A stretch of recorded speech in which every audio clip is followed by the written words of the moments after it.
இந்த வீடியோக்களை எல்லாம் பார்த்து இன்ஸ்டாவில் இவரை பின்தொடர்ந்த பாவத்துக்கு 10க்கும் மேற்பட்ட இளைஞர்களை கஞ்சா வியாபாரிகளாக மாற்றிவிட்ட கஞ்சா குயின் இவர்தான். சென்னை பல்லாவரம் அடுத்த திரிசூலம் ரயில்வே கேட் அருகே பல்லாவரம் போலீசார் தீவிர கண்காணிப்பு பணியில் ஈடுபட்டு கொண்டிருந்தனர். அப்பொழுது சந்தேகத்திற்கு இடமான வகையில் கையில் பெரிய பை ஒன்றை வைத்தவாறு சுற்றித் திரிந்த இளம்பெண் ஒருவரை போலீசார் விசாரணை செய்தபோது அவர் முன்னுக்கு பின் முரணாக பதிலளித்தார்.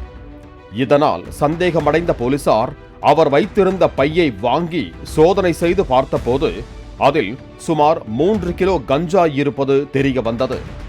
அவற்றை பறிமுதல் செய்த போலீசார் இளம்பெண்ணை பல்லாவரம் காவல் நிலையம் அழைத்து சென்றனர். விசாரணையில் அந்த இளம்பெண் திரிபுரா மாநிலம் உதய்பூரைச் சேர்ந்த 25 வயதான பாயல் தாஸ் என்பதும் இவருக்கு திருமணமாகி கணவர் மற்றும் ஒரு பெண் குழந்தை இருக்கும் நிலையில் சொகுசு வாழ்க்கைக்கு ஆசைப்பட்டு தொடர்ந்து இன்ஸ்டாகிராம் மூலம் இளைஞர்களை மயக்கி கஞ்சா விற்பனையில் ஈடுபட்டது தெரிய வந்தது.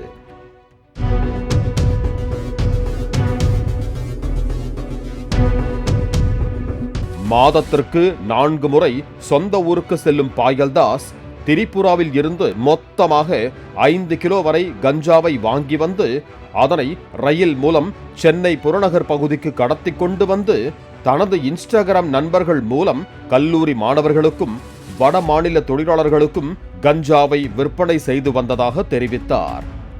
மேலும் கடத்தி வரும் கஞ்சாவை எளிதாக விற்பனை செய்வதற்காகவே சமூக வலைதளத்தில் இன்ஸ்டாகிராம் ஐடி ஒன்றை தனது பெயரில் தொடங்கியுள்ளார். அதில் தனது கவர்ச்சியான புகைப்படங்களை பதிவிட்டு தான் திருமணம் ஆகாத இளம்பெண் என்றும் கல்லூரியில் படித்து வருவதாகவும் பதிவு செய்துள்ளார். அதனை பார்த்து பல இளைஞர்கள் அவருக்கு ஃப்ரெண்ட் ரெக்வெஸ்ட் அனுப்பிய போது அந்த இளைஞர்களின் செல்போன் நம்பரை கேட்டு வாங்கி அவர்களிடம் ஆசையை தூண்டும் விதமாக பேசி பழகி உள்ளார்.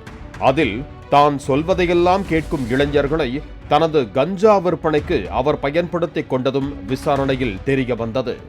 இவர் இளம்பெண் என்பதால் போலீசாருக்கு தன் மீது சந்தேகம் வராது என்று இந்த செயலில் துணிச்சலுடன் ஈடுபட்டதாக போலீசார் தெரிவித்தனர். ஆனால் இதுவரை ஒரு முறை கூட போலீசில் சிக்கவில்லை என்பதும் குறிப்பிடத்தக்கது.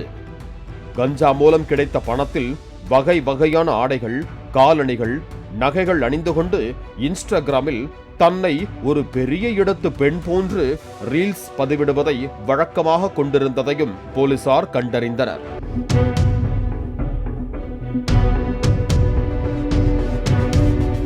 அவர் மீது வழக்கு பதிவு செய்த போலீசார் அவரை தாம்பரம் நீதிமன்றத்தில் ஆஜர்படுத்தி புழல் சிறையில் அடைத்தனர். பாயல்தாசுடன் இணைந்து கல்லூரி மாணவர்களுக்கு கஞ்சா விற்ற இளைஞர்களை போலீசார் தேடி வருகின்றனர். பாலிமர் செய்திகளுக்காக தாம்பரம் செய்தியாளர் வசந்தன் மற்றும் வேல்ராஜ்.